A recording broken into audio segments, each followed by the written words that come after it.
These, my uncle reloaded these. These are 20 mils. Came off the USS Kitty Hawk. Yep. Got some 308s. Got some, 50s, 45s, 50s.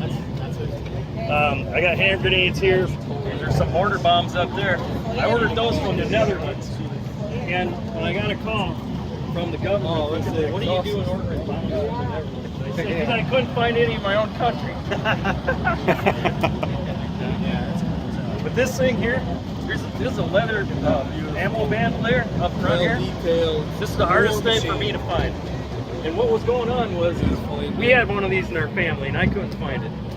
So I got online shopping for these. And here when they were making this movie, the Star Wars movie, that all the stormtroopers bought those up. They bought the whole market off, and them stormtroopers were wearing those in that movie. So finally one came up, and I found one. So that gets attention. The exhaust gets the most attention, but